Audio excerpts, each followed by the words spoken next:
तो सबसे पहले परमात्मा के नाम पे जयकारा लगाएंगे।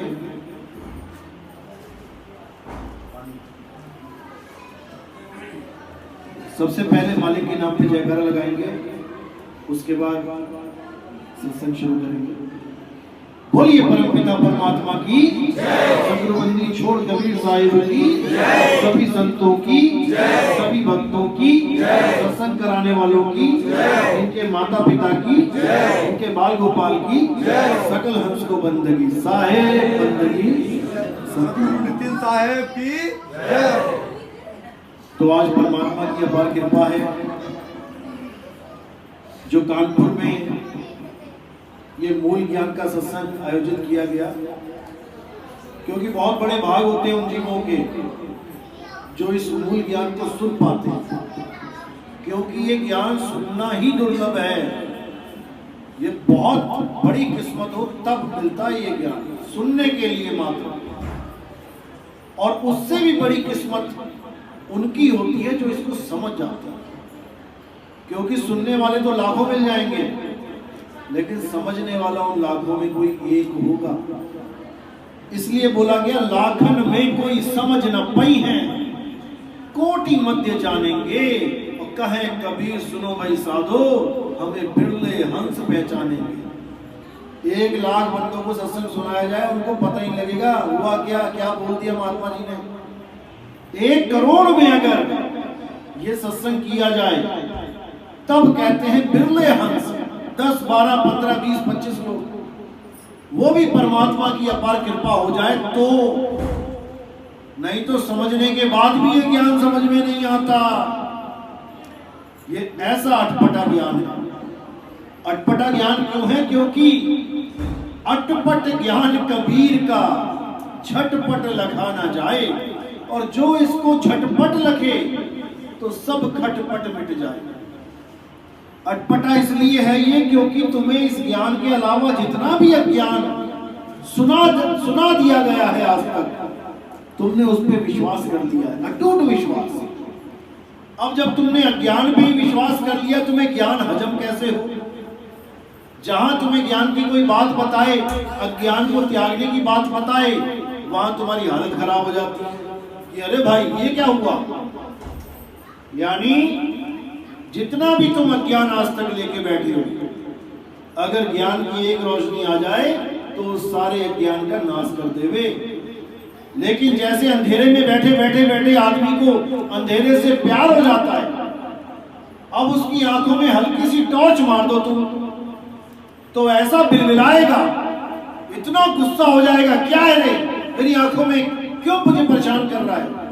जबकि तुम उसको अंधेरे से बाहर लाना चाहते हो, तुम चाहते हो कि वो ज्ञान में आ जाए, लेकिन वो ज्ञान ही उसे जहर लगने लग जाता है। बस यही दुविधा है।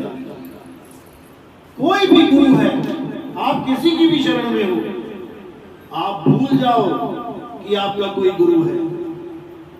अब सुनो ज्ञान, अब तुम्हें समझ में आएगा कि मैं उस गुरु के पास गया क्यों था।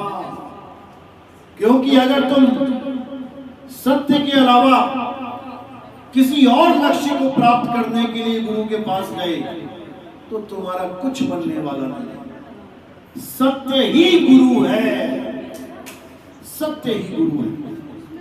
अब जितने भी गुरु बैठे हैं ये कुछ ना कुछ तो तुम्हें दे रहे हैं। ऐसा इस दुनिया में कोई गुरु है ही नहीं जो तुम्हें कुछ ना दे रहा हो। तो क्या सारे पूजनीय हैं? पूजनीय हैं। इसीलिए साहिब ने बोला गुरु मेरे सभी बड़े, अपनी अपनी और। अब ये किनके लिए बोला? जो कहते हैं अरे गुरु होना चाहिए, मुक्ति मिल जाएगी चाहे कैसा ही हो। उनके लिए बोला कि समझाया उन्हें कि हर गुरु का एक और होता है। पहली वाला गुरु कुछ और पढ़ाता है, दूसरी वाला कुछ और पढ़ाता है, 5वीं 8वीं 10वीं 12वीं वाले कुछ और पढ़ाते हैं। 12वीं के बाद आप MBBS में दाखिला ले सकते हो तो वो आपको बिल्कुल अलग ज्ञान बताएगा। लेकिन हम कहें नहीं, सारे गुरु डॉक्टर बना सकते हैं। पहली वाला गुरु भी डॉक्टर बना देगा, दूसरी वाला भी डॉक्टर बना देगा, पांचवी वाला भी डॉक्टर बना देगा, 10वीं वाला भी। तो तुमसे बड़ा मूर्ख कोई नहीं इस दुनिया में। इसीलिए कबीर साहब बार बार लताड़ते हैं कि गुरु गुरु में भेद है, गुरु गुरु में भाव, सोई गुरु नित बंदिए, जो शब्द बतावे दाव। दाव क्यों बोला? कोई पहलवानी लगी है क्या? यहाँ पे कोई पहलवानी खेलनी है क्या? गुरु से ज्ञान लिया जाता है, दाव कैसे? दाव कौन सा ले? लेकिन सच यही है कि पहलवानी ही है यहाँ पे। तुम्हारा दंगल होगा, किसके साथ होगा? काल भगवान के साथ होगा। मृत्यु के साथ तुम्हारा मल्ल युद्ध होगा, और वहां पर कोई गुरु बीच में नहीं आ पाएगा, तुम और तुम्हारी मौत। अब देखते हैं क्या करते हो। बड़े बड़े धुरंधर घुटनों पे आ जाते हैं मौत का विकराल रूप देख के। अब वहां पर कौन सा गुरु बचाएगा? शब्द गुरु। देही गुरु नहीं बचाएगा, भूल जाना इस बात को। इसीलिए बोला शब्द गुरु सुरत धुम चेला। सुरत उसका चेला है, किसका? शब्द गुरु का। लेकिन शब्द गुरु का भेद कौन बताए? सारे तो देही गुरु में फंसे पड़े हैं। तो साहिब क्या कह रहे हैं? अरे गुरु को देही जानते तो नर कहिए अंध, और रहे दुखी संसार में आगे जम के फंद। जो गुरु को देही मान के बैठे हैं। गुरु जी कौन है? ये है हमारे गुरु जी, फोटो लगी हुई है किसी गुरु की। अरे भाई ये तुम्हारा गुरु कैसे हो गया? ये तो गुरु का शरीर है। जैसे मैं कुर्ता टांग जाऊं, यहाँ पे कोई कहे नितिन दास ये लटका है नितिन दास। अरे भाई नितिन दास का कुर्ता है ये, नितिन दास नहीं है। ये जितने भी शरीरों की पूजा हो रही है इस संसार में, ये सब शरीर हैं, ये आत्मा नहीं है। इन शरीरों को चलाने वाली जो आत्मा है उसके बारे में कोई जानता ही नहीं। कृष्ण जी की पूजा कर रहे हैं, किसकी कर रहे हैं? कृष्ण जी के शरीर की। और जो कृष्ण जी है वो कौन है? वो तुम्हें सपने में भी नहीं पता लग सकता। राम जी की पूजा हो रही है, लेकिन किसकी कर रहे हो? राम जी के शरीर की। तो राम जी कौन है? कभी सपने में भी नहीं जान सकते कि राम जी कौन। पूजा तो बहुत दूर की बात है। इसी प्रकार ये जितने भी शरीर हैं, ये क्या है? ये 10 इंद्रियों का बंडल है। जैसे कार क्या है? बहुत सारे पार्ट्स का जोड़ है। लाइट है, टायर है, इंजन है, दरवाजे हैं, खिड़की है, कांच है, सारी मिला के कार है। सारे पार्ट्स खोल के बिछा दो, अब उसमें कार ढूंढो कहां है? सारे पार्ट्स नट बोल्ट खोल के बिछा दो पूरी गाड़ी, अब उसमें कार ढूंढो कौन सी है कार? तुम कार कभी जीवन में नहीं ढूंढ पाओगे। इसी प्रकार 10 इंद्रियां होती हैं। 5 कर्म इंद्रियां, 5 ज्ञान इंद्रियां। जिनसे हमें ज्ञान होता है वो ज्ञान इंद्रियां, और जिनसे हम कर्म करते हैं वो कर्म इंद्रियां। अब 10 इंद्रियां अलग अलग खूंटी पे टांग दो। कौन कौन सी इंद्रियां होती हैं? 5 कर्म इंद्रियां। कौन कौन सी? हाथ कर्म करते हैं, पैर, मुख बोल के कर्म करते हैं, लिंग, गुदा, ये 5 कर्म इंद्रियां। 5 ज्ञान इंद्रियां कौन सी हैं? आंख, जिससे हमें ज्ञान होता है। ये मामा बैठा है, ये चाचा बैठा है, कैसे? देख के ज्ञान हुआ। ये लाल है, ये काला है, कैसे? देख के ज्ञान हुआ। कान, ये बिल्ली म्याऊं म्याऊं कर रही है कि कुत्ता भौंक रहा है, हमारा गेट बजा या पड़ोसी का बजा, इससे पता लगता है। ये इंद्री है। उसके बाद जीभ, खट्टा है, मीठा है, कड़वा है, चटपटा है, जीभ एक इंद्री है। उसके बाद नाक, बदबू आ रही है, खुशबू आ रही है, ये नाक से पता लगता है। और त्वचा, हाथ लगा के देखते हैं ना दूध कितना गर्म है, हाथ ही तो लगाया, पता कैसे लग गया दूध कितना गर्म है? क्योंकि इंद्री से ब्रेन को सीधे मैसेज जाता है न्यूरॉन्स के थ्रू कि इतना गर्म है, हाथ पीछे करने की जरूरत नहीं है। और जब ज्यादा गर्म हो एकदम बैक मारता है। कैसे पता लगा? त्वचा से, इंद्रियों से। और इंजेक्शन लगा दो ज़ाइलोकेन का, सुन्न हो गया, अब तुम उसको शोले पकड़ा दो, डॉक्टर दांत निकाल देता है 2 इंजेक्शन लगा के। समझ रहे हो बात को? अब इन 10 इंद्रियों को 10 खूंटियों पे लटका दो। आंख लटका दी, कान लटका दी, नाक लटका दी, जीभ लटका दी, मुंह लटका दिया, हाथ पैर लटका दिए, 10 इंद्रियां लटकी पड़ी हैं। अब बताओ ये किसका भगवान है? किसकी पूजा करोगे? क्या करोगे? किसी की पूजा इनमें से।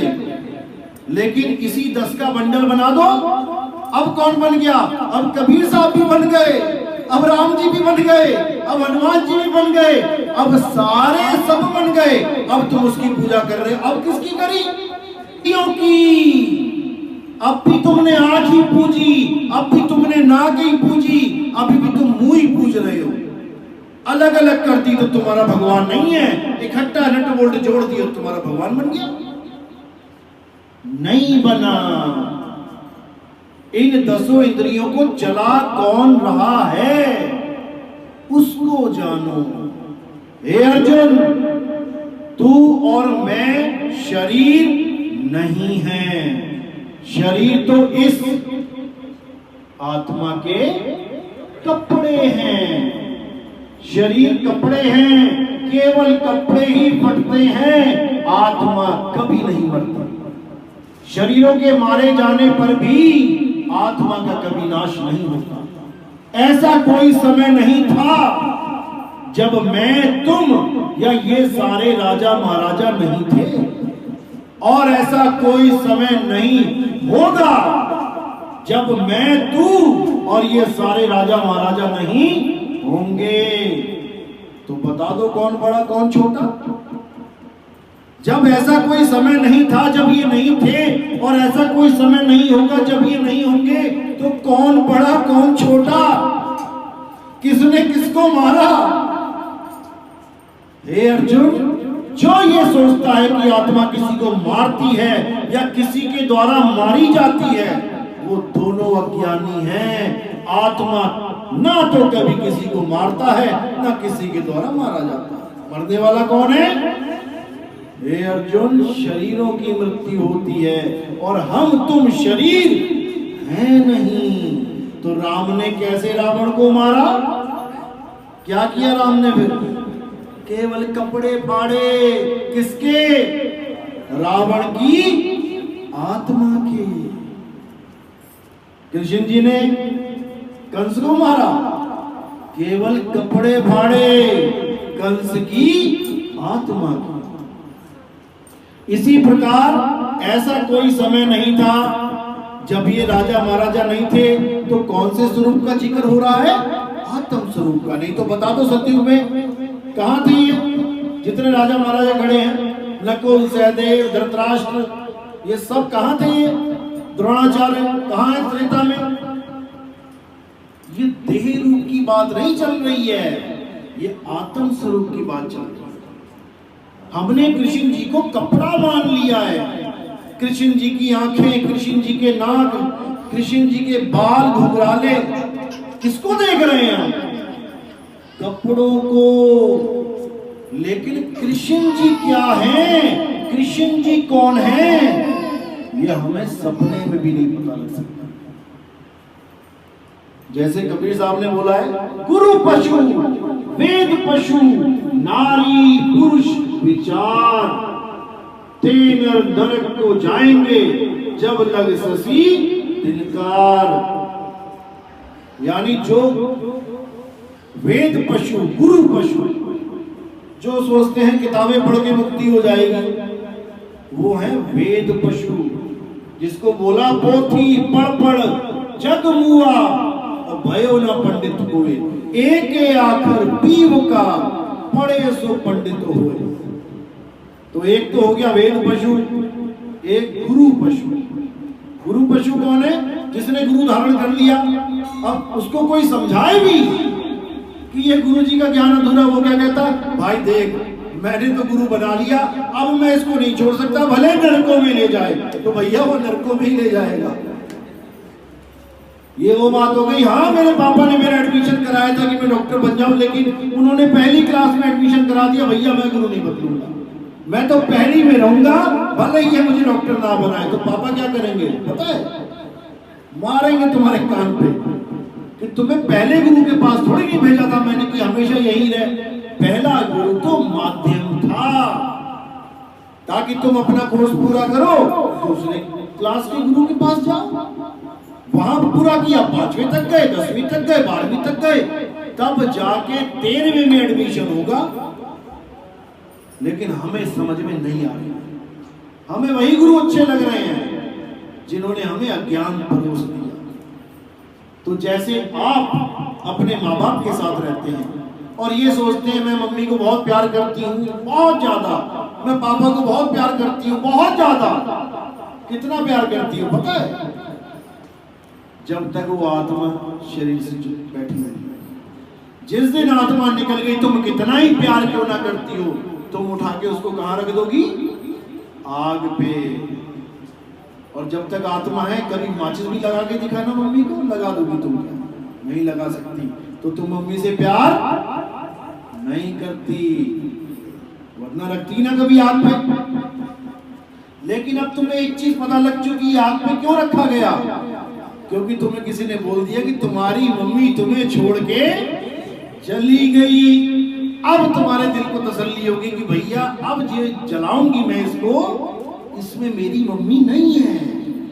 तसल्ली हो गई, इसलिए काटो काटो हुई, ले जाओ ले जाओ ले जाओ, समय बीत रहा है, ले जाओ। अब जो मम्मी छोड़ के गई, क्या तुम उसको मिले कभी? क्या तुमने उसको कभी देखा कि मेरी मम्मी कैसी है? क्या देखते रहे तुम मम्मी के कपड़े, तुम मम्मी के कपड़े देखते रहे, तुम मम्मी की इंद्रियां देखते रहे, तुम मम्मी की आंख देखो, बाल देखो, नाक देखो, मुंह देखो, लेकिन मम्मी को कभी नहीं देख पाए। क्योंकि हमें ये बताया ही नहीं गया कि हमारा स्वरूप है क्या। हमें तो आदमी और औरत बना दिया गया, तू लड़का तू लड़की, तू बोलेगा गाहे गाहे, तू बोलेगी घी है घी है, मैं खाऊंगा मैं खाऊंगी, और लड़की बोलने लग जाए मैं खाऊंगा, अरे तू लड़की है खाऊंगी बोला कर।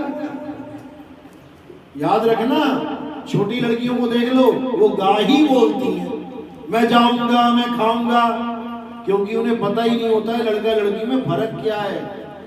लेकिन जब उनको समझ में आने लग जाता भाई मैं तो लड़की हूं, तब आ जाती है पटरी पे, खाऊंगी पीऊंगी नहाऊंगी जाऊंगी, सारी उम्र नहीं छूटता फिर ये। जबकि हम लड़का और लड़की, आदमी और औरत नहीं है। आदमी और औरत क्या है? शरीर, यानी कपड़े।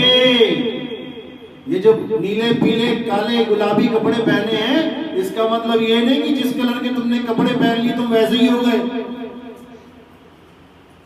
ये कपड़े तुम कहां से लेके आए हो? शोरूम से। शोरूम में गए थे सफेद पहन के, वो उतार के बैग में डाल दिए, काले काले कपड़े पहन के आ गए। अब तुम गोरे थे तुम काले हो गए। फिर गए कहीं नीले वाले पहन के आ गए, अब तुम नीलिया हो गए। पहले कालिया थे अब नीलिया हो गए। फिर जाके पीले पहन लिए तो पीलिया हो गए। बस यही करते आ रहे, ना तुम काले ना तुम पीले, ना तुम सफेद ना तुम नीले, तुम कपड़े नहीं हो। अब ये तो हो गया शोरूम जहां से कपड़े लेके आए। अब ये वाले कपड़े कहां मिले तुम्हें? ये मूंछों वाले ये कहां मिले? मां के गर्भ में। किसी ने लड़की के कपड़े पहन लिए, किसी ने लड़के के पहन लिए। अब करवा रहे अल्ट्रासाउंड, देखो जरा देखो कौन से कपड़े पहन के आ रहा है मेरा बच्चा। लड़की के? अरे भैया नहीं चाहिए।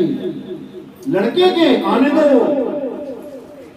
केवल कपड़ों की वजह से हमने उसको जीव को लड़का लड़की बना दिया। यानी कि करंट और प्लग, प्लग होते हैं दो प्रकार के, मेल प्लग, फीमेल प्लग। आप कभी लेने जाओ, मेल और फीमेल होती है, जिसमें वो डंडी सी बाहर होती है लोहे की, वो मेल होता है, और जिसमें डाली जाती है वो फीमेल होता है। अब मेल और फीमेल क्या है? प्लग। अब जो उसमें फ्लो होगा वो क्या है? करंट। तो करंट कभी मेल या करंट कभी फीमेल होता है? नहीं होता है। इसी प्रकार जीवात्मा जीवात्मा होती है, वो आदमी और औरत नहीं होती। ईश्वर अंश, जीव अविनाशी। अविनाशी है आत्मा। आदमी और औरत अविनाशी है क्या? नहीं है। तो आप आदमी नहीं हो, आप औरत नहीं हो, आप क्या हो? आप आत्मा हो। तो फिर राम जी कौन है? आदमी या औरत? लगाओ जोर दिमाग पे, बुद्धि पे। राम जी क्या है? आदमी या औरत? आत्मा। यानी कि आदमी और औरत नहीं है। तो किसकी पूजा कर रहे थे आज तक? आदमी की। कृष्ण जी क्या है? आदमी या औरत? आत्मा है। राधा क्या है? औरत है क्या? मीराबाई क्या औरत है क्या? कबीर साहब रविदास जी आदमी है क्या? ये तुम्हारी गलत फहमी है। अब जिसको जानना था आत्मा को, उसको जाना नहीं, और जिसको त्यागना था शरीरों को, उसको पूजने लग गए। हे अर्जुन, मुझे ठीक से ना जानने के कारण लोग मुझे इंसान जैसा समझते हैं। गीता में लिखा हुआ है, मुझे ठीक से ना जानने के कारण। अब नितिन दास सामने बैठा है तुम्हारे, देख रहे हो ना? अब ठीक से देखो जरा, ठीक से देखो। क्या देखोगे? ठीक से का मतलब होता है गुरु की दिव्य दृष्टि के द्वारा देखो कि मैं क्या हूं। तुमने क्या शरीर समझ लिया मुझे? ये आंखें मेरी घूम रही है, मैं नहीं घूम रहा हूं। शरीर एक गाड़ी है, कार है। ये कार की हेडलाइट है, ये हॉर्न है, ये टायर है, ये स्टीयरिंग भी इसी में फिट है। तुम कार चला रहे हो, 200 की स्पीड से भाग रही है, तुम देख रहे हो कार भाग रही है, तुम कह रहे हो जीवित है, चल रही है। चला कौन रहा है? ड्राइवर। जहां पहुंचने का पहुंच गया, चाबी निकाली, बाहर आ गया। अब तुम क्या कह रहे हो? कार तो रुक गई, ये तो चली रही है, ये मर गई। भाई वो पहले से मरी हुई थी, केवल ड्राइवर बैठा था इसलिए 200 की स्पीड से दौड़ रही थी। अब वही कार क्या है? ये है। तुम दौड़ रहे हो, भाग रहे हो, खा रहे हो, पी रहे हो, मेरा बेटा जिंदा है, मेरी माँ जिंदा है, मेरा पापा जिंदा है। और जैसी समय पूरा हुआ, चाबी निकाल के पापा जी निकल गए, मेरे पापा मर गए। अरे वो कार थी पापा की, पापा नहीं मर गए। पापा तो छोड़ के कार को चले गए। तो कोई चला जाए कहीं पे तो उसको मरना कहते हैं क्या? अभी तुम लोग दरवाजे लगा के आए हो, ताला लगा के, कोई कहे अरे ताला लगा, ये तो मर गया। भैया मर नहीं गया, सत्संग में गया है, थोड़े दिनों बाद वापस आ जाएगा। तो जाने को मरना कब से कहने लगे? तुम्हारे पिताजी मर गए, तुम्हारे पिताजी मर गए। भैया पिताजी मर गए तो स्वर्ग में वास कौन कर रहा है? ये क्यों लिखवा रखा है कि मेरे पिताजी का स्वर्गवास हो गया? जब मर ही गए तो स्वर्ग में कौन बैठा है जाके? इसी को भरम को तोड़ते हुए कबीर साहब ने क्या बोला? अरे पानी में कौन में कौन, और मैं तो से पूछूं पंडिता, इनमें मरा कौन? कौन मरा और किसका क्रियाक्रम कर रहे हो? इस पिंजड़े में तोता बैठा है, ये काया एक पिंजड़ा है, इसमें जीवात्मा रूपी तोता बैठा है। सारी उम्र तोता मिट्ठू मिट्ठू मिट्ठू कर रहा है, और तुम कह रहे हो तोता जो मिट्ठू मिट्ठू कर रहा है, तुम कह रहे हो कि पिंजड़ा जीवित है। क्योंकि पिंजड़े में तोता है, तोता दिखाई नहीं दे रहा है, ऐसा लग रहा है कि पिंजड़ा बोल रहा है। ये शरीर क्या है? पिंजड़ा, 5 तत्व का पिंजड़ा। अब पिंजड़ा का जो मुंह है ये, अब ये हिलता हुआ दिख रहा है पिंजड़ा तुम्हें, तो तुम्हें लग रहा है कि ये पिंजड़ा बोल रहा है। और बोल कौन रहा है? तोता बोलते बोलते बोलते तोते को एक दिन क्या हुआ, तोते का समय पूरा हो गया, तोते ने मारी उड़ारी, चला गया। अब रह क्या गया, पिंजड़ा। जैसे तुम्हारे पिताजी थे, बोल रहे थे इस काया के पीछे से, निकल गए। अब क्या बचा, पिताजी की लाश यानी पिंजड़ा। अब सबने हल्ला मचा दिया, जी संस्कार करेंगे, अंतिम संस्कार करेंगे। अब तोता सुबह उड़ गया, शाम को सारे इकट्ठे हो गए, उठा के पिताजी को ले गए, आग पे डाल दिया। अब अंतिम संस्कार कर दिया तो किसका किया, तोता तो सुबह ही उड़ गया था, पिंजड़ा पड़ा हुआ था, पिंजड़ा लाद के ले गए, पिंजड़े को जला दिया। तो संस्कार किसका किया, तोते का कि पिंजड़े का? पिंजड़े का। तो मुक्ति किसको मिलनी चाहिए, तोते को कि पिंजड़े को? पिंजड़े को। तोता तो उड़ गया और पिंजड़े को मुक्ति दे दी तुमने। दिक्कत यही है, या तो तोते को पकड़ के लेके आओ कि भैया चल तेरा संस्कार करना है, तोता तो निकल गया, कोई पकड़ ना पाया उसे, और पीछे पिंजड़े को कह रहे हैं कि पिंजड़े का संस्कार नहीं किया तो पिंजड़ा भूत बन के घूमेगा। कमाल कर दी तुमने। यही भरम भूत सकल जग खाया, बीजक की वाणी कि ये ऐसा भ्रमित हो गया ये जीव कि ये सोच ही नहीं सकता कि मेरा स्वरूप क्या है। इसीलिए अर्जुन को इतना समझाया गया, अर्जुन तू भीष्म पिता को चाहकर भी नहीं मार सकता, तू द्रोणाचार्य को चाहकर भी नहीं मार सकता, तेरे ना मारने पर भी इनके शरीर एक दिन मर जाएंगे, लेकिन फिर तेरा यश नहीं होगा, लोग तुझे याद नहीं करेंगे कि तूने धर्म के नाम पे युद्ध किया था, मर तो उन्होंने वैसे भी जाना है।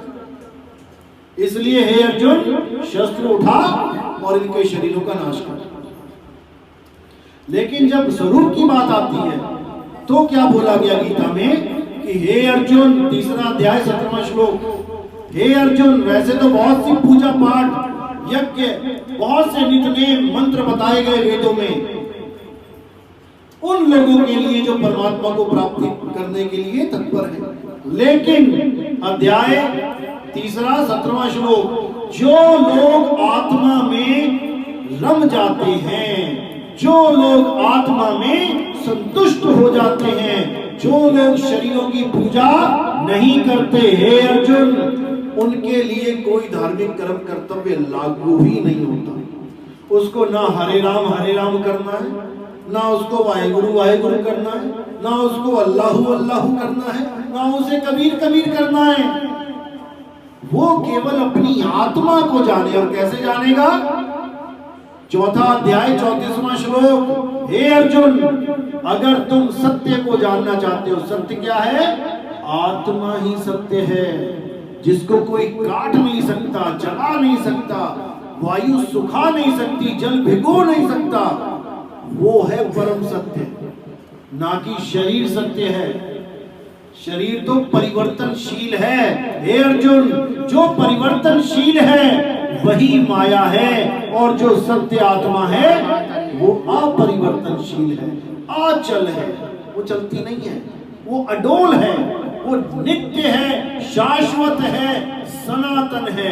आत्मा की पूजा करने वाले ही सनातन धर्म के वंशज हैं, और जो शरीरों को पूजते हैं वो सनातन नहीं है, क्योंकि वो उसको परम मान बैठते हैं जो पैदा होता है, जिसका नाश होगा, जो बदल जाता है। देखो शरीर बदल रहा है कि नहीं, जब पैदा हुए थे कबीर जी, राम जी, हनुमान जी जितने भी हैं वो छोटे से, देखो कबीर साहब की भी छोटी सी फोटो है, भले वो प्रकट हुए लेकिन फोटो तो बच्चे वाली है ना, और देखते देखते देखते दाढ़ी आ गई, सफेद हो गई, तो क्या वो पूजनीय रहे? नहीं रहे, यानी शारीरिक रूप में वो पूजनीय नहीं रहे, लेकिन आत्मिक रूप में वो सदा हमारे गुरु हैं। इसी प्रकार शरीरों की पूजा नहीं करनी चाहिए, इसीलिए मुसलमान हमें काफिर कहते हैं। क्यों? क्योंकि उनके में भी यही लिखा हुआ है कि जो शरीरों की पूजा करता है वो काफिर है, अज्ञानी है।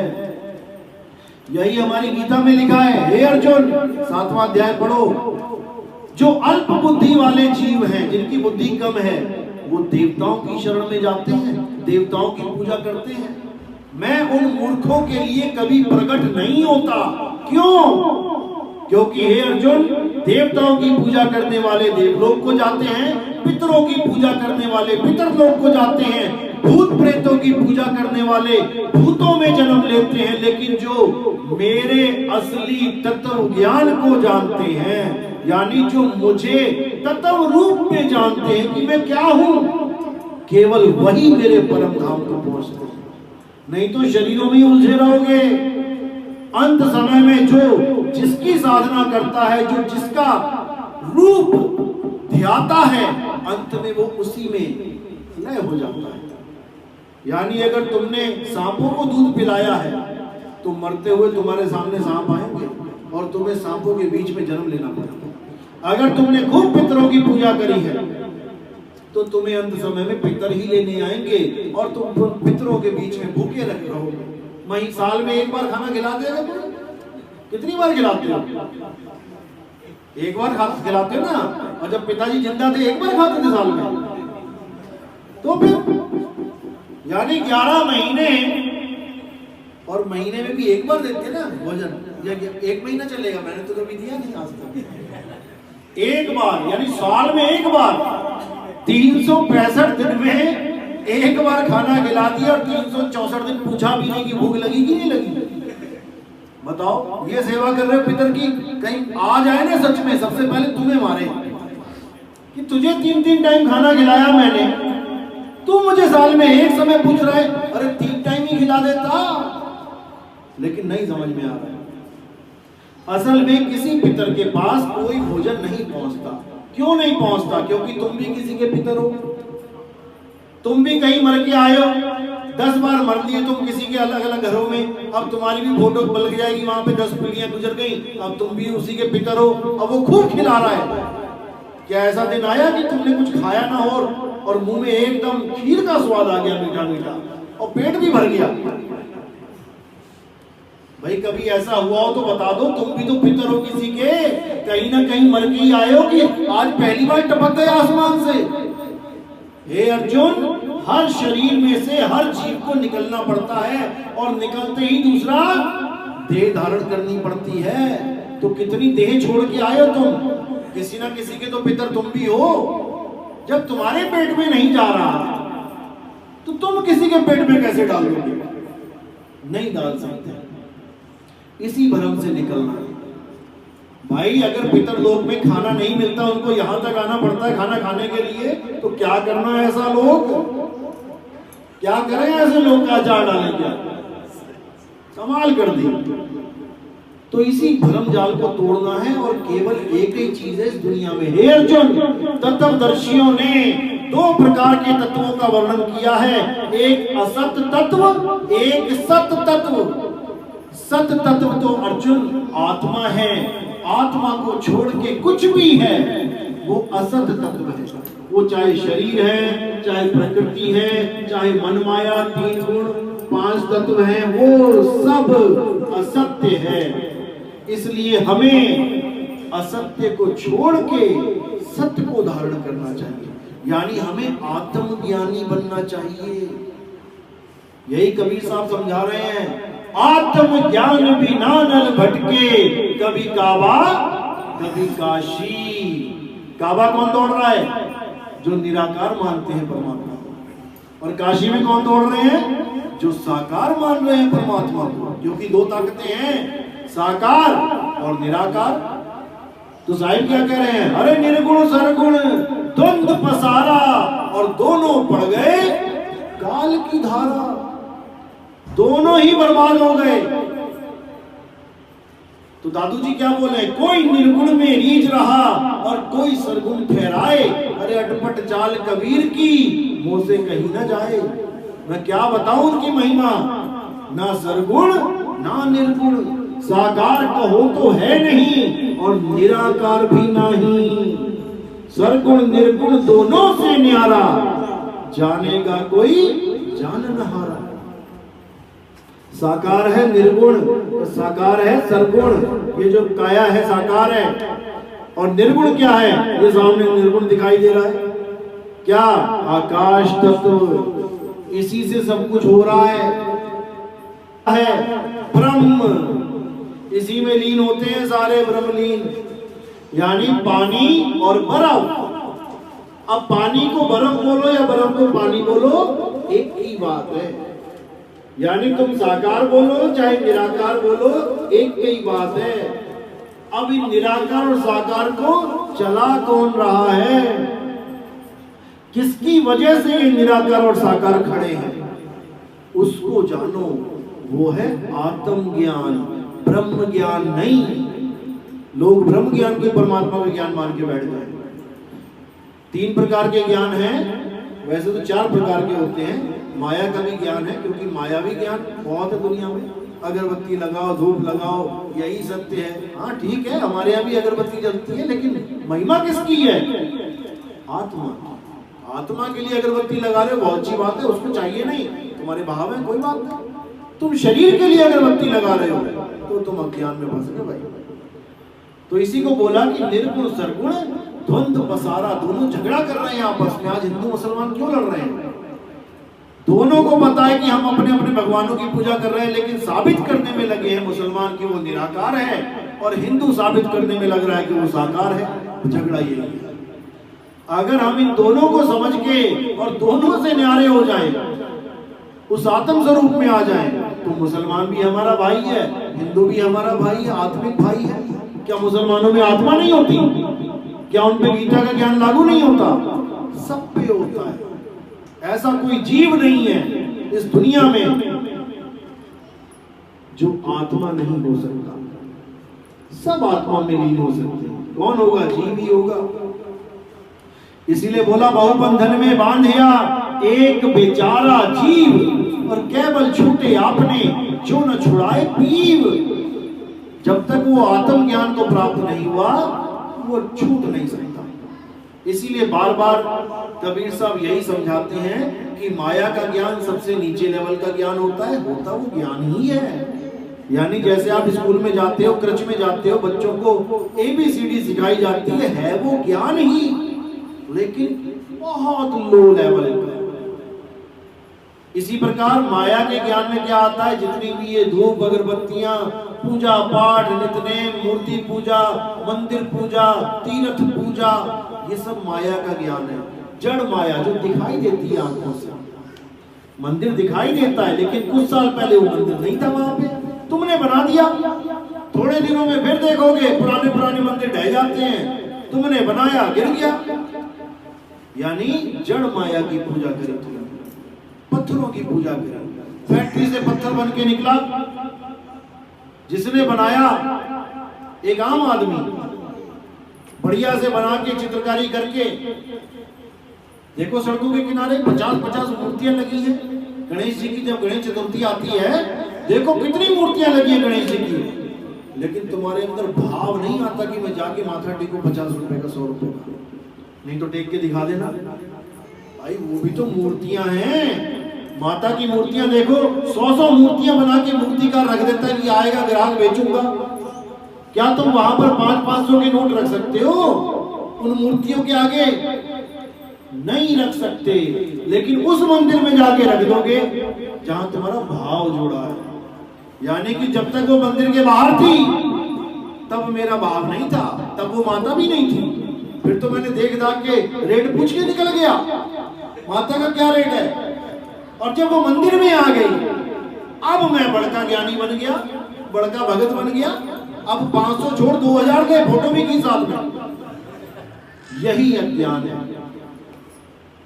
वो माता ना तो बाहर माता थी और ना अंदर आके माता बन गई। माता कौन है? जग जननी कौन है? जो सारे जगत को पैदा करती है। क्या मूर्ति पैदा करती है लोगों को? कौन पैदा करता है? ये माताएं बैठी हैं भाई। इसी को नारी शक्ति बोला जाता है। अगर ये सारे अपने ऑपरेशन करवा लें, फिर देखते हैं कौन सी जग जननी एक बच्चा पैदा करके दिखाए। यही जग जननी है, लेकिन हमें समझ नहीं आ रहा। हमें तो मंदिर वाली चाहिए, बोले ना डोले। ये वाली तो गाली भी दे देगी, डांटेगी भी, ये अच्छी नहीं है, मेरी माँ अच्छी नहीं है। डांटती बहुत है, वो मंदिर वाली ठीक है, कुछ नहीं बोलती, जो मर्जी करते रहो। तो भैया ऐसे बातें बोले, ना तो माता कोई शरीर है, ना रामकृष्ण जी कोई शरीर है, ना हम और तुम कोई शरीर है। सबने मिट्टी है ये, सबने मिट्टी को धारण कर लिया, मिट्टी को पहन लिया। जैसे हम कपड़ा पहनते हैं नायलॉन का, टेरिकॉट का, इसका उसका, यहाँ पे मिट्टी पहन ली है। अब कह रहे तू भी मिट्टी, मैं भी मिट्टी, मैं गोरी मिट्टी, तू काली मिट्टी, लगे रहे इसी चक्कर में, सब अलग अलग। लेकिन जब आत्म दृष्टि में आओ तो सब एक हैं, और सब में वो आत्मदेव बैठा हुआ। घट घट मेरा साइया, सुनी सेज न कोई, और बलिहारी व घट की, जिस घट पर घट होए। ये करंट जो है ना, करंट, ये इस पंखे को चला रहा है, देखो कितना अच्छा लग रहा है पंखा चलने में, हवा आ रही है ना। और गर्मियों में जब करंट चला जाता है तो 20 लाख का पंखा लगाओ तो गालियां निकलेंगी इसके लिए, क्या फायदा है, सिर पे लगा है पर कुछ कर नहीं रहा है, चल नहीं रहा है, क्योंकि इसकी कोई कीमत नहीं है करंट के बिना। इसी प्रकार कोई कितना ही सुंदर क्यों ना हो, भले वो बड़े बड़े एक्टर ही क्यों ना हो, उनकी कीमत है करंट की वजह से, आत्मा की वजह से, जिसकी वजह से तुम्हारा शरीर बिक रहा है मार्केट में, तुम्हें करोड़ों रुपए मिल रहे हैं, उस आत्मा का तुम्हें ज्ञान नहीं है, और इस मिट्टी को संभाल के बैठे हो, जो तुम्हारे देखती देखती देखते देखते झुर्रियां पड़ जाएंगी, आंखें लटक जाएंगी, कानों से सुनना कम हो जाएगा, हाथ पैर की ताकत कम हो जाएगी, उसको तुम खूब लक्ष्य से नहा के साफ कर करके रख रहे हो बेड पे, लग जाएगा पता कुछ और सालों में। इसलिए आत्मा को जाना हमारे ग्रंथों का सार है, आत्म ज्ञान, ना कि देही ज्ञान। इसलिए साहिब ने बोला, देही ज्ञान सब जगत बखाने, विदेही ज्ञान कोई बिरला जाने। विदेही यानी आत्म ज्ञान, आत्मा का ज्ञान प्राप्त। तो आज का सत्संग अभी समाप्त तो नहीं करेंगे, किसी का कोई सवाल हो, वैसे तो देखते हैं इंटेलिजेंट कितने बंदे हैं यहाँ पे, किस किस को मेरी बात समझ में आई वो हाथ खड़े करो, किस किस को मेरी बात समझ में आई वो हाथ, केवल वही हाथ खड़े करना, वो ना हो कि 20 लोगों के साथ जिसको नहीं भी आता सवाल वो भी कह देता है, चल कर देते हैं, कौन पूछ रहा है। अब जिसको बिल्कुल भी समझ में नहीं आई वो हाथ खड़े करो। लो कुछ ऐसे हैं जिनको पहले भी नहीं खड़ा किया, अब भी नहीं किया, चलो अच्छी बात है। अब समझ में आया कि सबको समझ में आ गई कि सत्य क्या है असत्य क्या है। अब देखते हैं निर्भय पद, डरपोक कौन है और निडर कौन है। अब शरीरों की पूजा कौन नहीं करेगा, सोच लो, राम जी शंकर जी गुस्सा हो जाएंगे, पता लगा कहे नितिन दास ये तुमने क्या किया। अभी कौन शरीरों की पूजा करने में रुचि रखता है, असत्य की पूजा करने में ये रखती है, बिल्कुल शरेआम बोल रही है कि मैं रखती हूँ, अच्छी बात है। इसके लिए क्या बोला गया गीता में ये भी समझ लो। हे अर्जुन, आत्म ज्ञान एक ऐसा ज्ञान है जिसको सुनने के बाद भी कोई समझ नहीं सकता जल्दी, लेकिन उन लोगों को भी हमें उन रीति रिवाजों में ही रहने देना चाहिए जो वो भगवान की प्राप्ति के लिए पहले कर रहे थे, यानी अपने मन के आचरण को जग जाहिर कर रहे थे। जैसे वो पूजा करना चाहते थे उनको वैसे ही करते रहने देना चाहिए। क्यों? हालांकि ये भी बोला कि देवताओं की पूजा करने वाले मंद बुद्धि लोग हैं, लेकिन ये भी बोला कि मैं ही उन लोगों की श्रद्धा और मजबूत कर देता हूं जो देवी देवताओं को पूजना चाहते हैं। क्यों? क्योंकि 100 गुना अच्छा है कि कहीं बाहर जाके निंदा चुगली करे, कोई दारू मीट मांस मच्छी खाए, उससे लाख गुना अच्छा है कि भोले शंकर की पूजा करे, राम जी की पूजा करे, हनुमान जी की पूजा करे, देवताओं की पूजा करे, क्योंकि लक्ष्य तो आपका भी परमात्मा ही है। लेकिन केवल सही तरीके से पूजा ना करने के कारण आप वो चीजें कर रहे हो जो आप कर रहे हो। अगर कोई गुरु धारण कर लोगे तो आपकी त्रुटिपूर्ण भक्ति को सही करके आपको दे दिया जाएगा। जैसे आप चाय बनाना चाहते हैं तो आपने क्या किया, आपने तेल लिया, तेल में चाय पत्ती डाली, खूब सेकी, बढ़िया करके उबाली, उसके बाद दूध डाल दिया, चीनी डाल दी, बन गई चाय। बनाना तो आप चाहते चाय ही थी, लेकिन आपने कोई गुरु धारण ही नहीं किया, तो आपने ऐसी चाय बना दी। अब इसी को बंदा ठीक कर देगा, इसी को कहते हैं गुरु जी से ज्ञान लिया। यानी जो मैं पहले कर रहा था भगवान को पाने के लिए, उसको मैंने मनमाने आचरण को त्याग दिया। क्योंकि गीता में लिखा है, जो लोग मनमाना आचरण करते हैं और बिना शास्त्रों के, यानी शास्त्रों में जो लिखा है उसको नहीं मानते, उन लोगों को कभी मुक्ति नहीं मिलती। वो लोग ऐसे ही जन्मों जन्मों तक भटकते रहते हैं, लेकिन कभी ना कभी मालिक की दया होती है और उनके बंद कपाट खुल जाते हैं और वो मेरे कहे ज्ञान को, जो मैंने गीता में बोला है, वो समझने लग जाते हैं। क्योंकि कृष्ण जी उन लोगों को बिल्कुल पसंद नहीं करते जो उनकी बात को तो ना माने लेकिन कृष्ण जी को माने।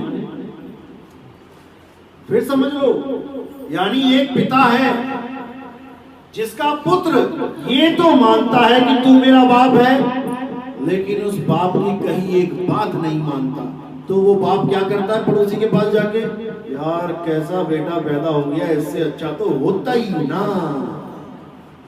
बस यही है, गीता के ज्ञान को पढ़ो, समझो। कृष्ण जी को पिताजी पिताजी करके मुक्ति नहीं मिलने की, ना कुछ और कोई सुख सुविधा मिलने की, कृष्ण जी की बात को समझो। वहां बैठे बैठे खुश होंगे वो कि ये है मेरा असली भगत, इसने गीता का मंथन किया है, इसने निबेड़ा कर दिया सत्य सत्य का, यही है मेरा असली भगत। और जो मेरे शरीर की पूजा कर रहे हैं उनको मैं क्या बोलूं, 7वें अध्याय में बहुत कुछ बोला है, पढ़ो बैठ कर। जिसको नहीं समझ में आते हैं, वो गीता रखी है हमारे पास, पढ़ो उसको, फिर समझ में आएगा। तो किसी का कोई सवाल है वो पूछ सकता है, क्योंकि देखो कोई गुरु अपने मंच में जल्दी सवाल पूछने नहीं देता, लेकिन यहाँ पे खुला भंडारा है सवालों का, जो भी तुम्हें पूछना है पूछ सकते हो। साहिब